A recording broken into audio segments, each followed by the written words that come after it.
Hello dear friends, एक बार फिर से पौराणिक कथाओं में स्वागत है आपका।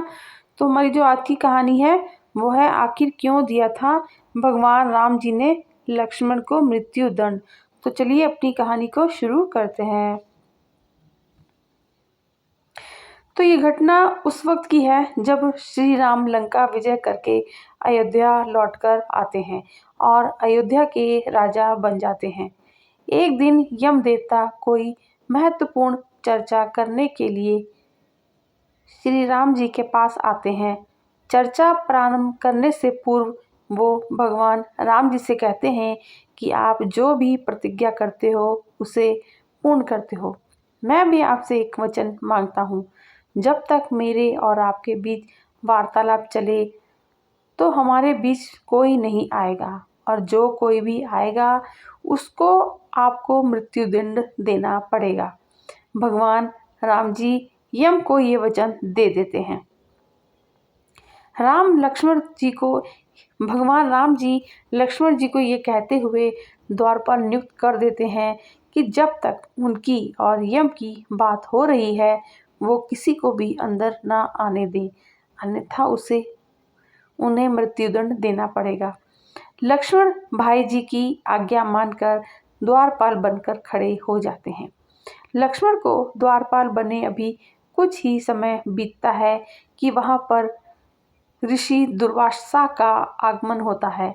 जब दुर्वासा ऋषि ने लक्ष्मण जी से अपने आगमन के बारे में राम को जानकारी देने के लिए कहा तो लक्ष्मण ने विनम्रता के साथ मना कर दिया।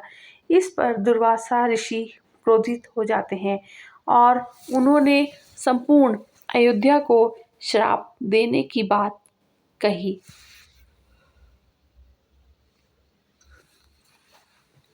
लक्ष्मण जी समझ जाते हैं कि ये एक विकट स्थिति है जिसमें या तो उन्हें राम आज्ञा का उल्लंघन करना होगा या फिर संपूर्ण नगर को ऋषि के श्राप की अग्नि में झोंकना होगा। लक्ष्मण ने शीघ्र ही यह निश्चय कर लिया कि उनको स्वयं का बलिदान देना होगा ताकि वो नगर वासियों को ऋषि के श्राप से बचा सके। उन्होंने भीतर जाकर ऋषि दुर्वासा के आगमन की सूचना दी। राम भगवान ने शीघ्रता से यम के साथ अपनी वार्तालाप समाप्त कर ऋषि दुर्वासा की आवभगत की, परंतु अब श्री राम दुविधा में पड़ गए कि उन्होंने अपने वचन के अनुसार लक्ष्मण को मृत्युदंड देना था। वो समझ नहीं पा रहे थे कि वो अपने भाई को मृत्युदंड कैसे दें, लेकिन उन्होंने यम को वचन दिया था जिसे तो उन्हें निभाना ही था।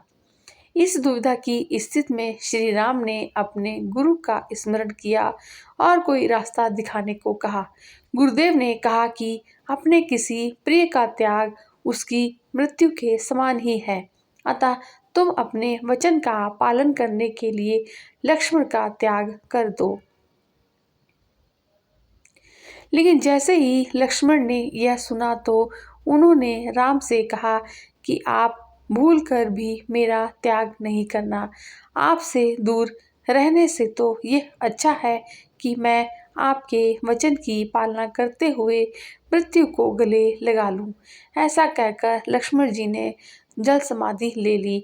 तो फ्रेंड्स, ये थी हमारी आज की कहानी, और कहानी कैसी लगी अब राय दीजिएगा। मिलते हैं एक नए वीडियो में नई कहानी के साथ, और कहानी सुनने के लिए शुक्रिया।